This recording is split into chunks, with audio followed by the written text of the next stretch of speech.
봅니다. 어제 시장 상황부터 체크를 해봐야겠죠.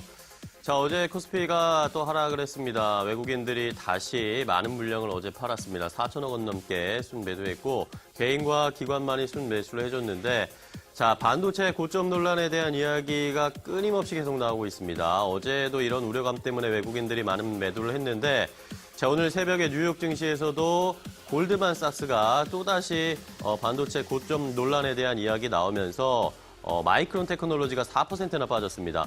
자, 오늘 시장에서도 역시 반도체, SK하이닉스나 삼성전자 관련된 종목들 그리고 관련된 우리 시장이 크게 좀 출렁일 수 있을 거라는 예상이 드는 상황인데요.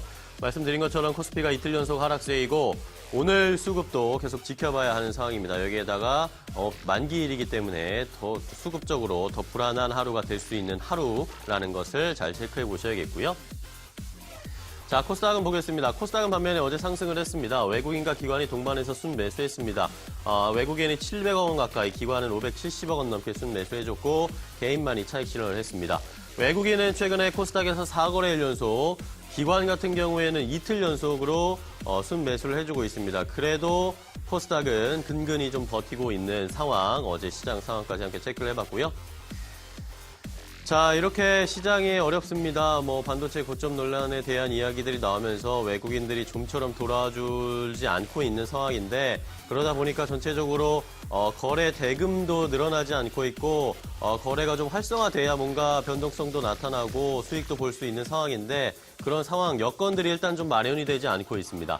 자, 이번 9월 현재까지 9월에 하루 평균 거래 대금 수치를 좀 살펴봤습니다. 그랬더니 9월 최근까지 9조 6,200억 원 정도의 하루 평균 거래 대금을 기록을 하고 있습니다.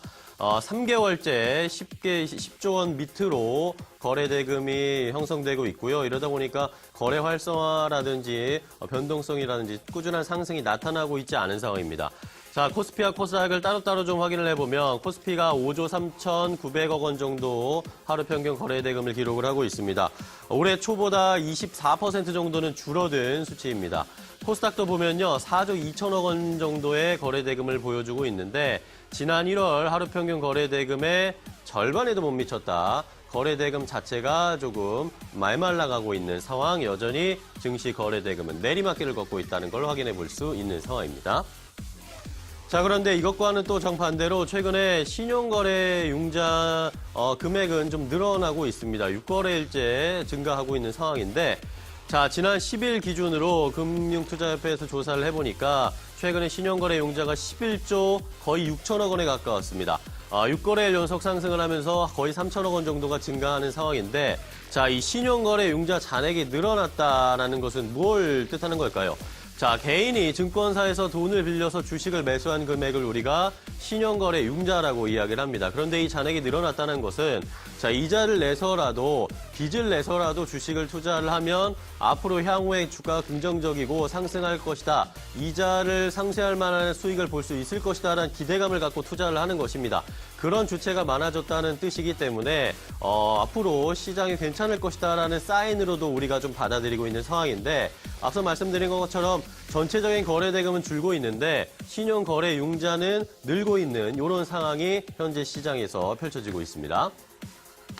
자, 말씀드린 것처럼 거래 대금은 내리막길인데 빚내서 투자하는 것은 늘고 있는 상황. 어떻게 평가를 좀 해야 할까요? 한국투자증권에서는 일단 3분기 하루 평균 거래 대금은 35% 줄어들 것으로 예상을 하고 있습니다. 반면에 개인 매매 비중이라든지 8월 바닥을 기점으로 해서 다소 좀 올라오고 있고 신용거래 융자 잔액도 2분기 수준을 꾸준히 유지하고 있기 때문에 이 시장 상황을 잘 지켜볼 필요가 있다고 했고요. 자, 하지만 이것이 무조건 긍정적인 사인으로 받아들여서는 안 된다라는 반대편의 이야기도 있습니다.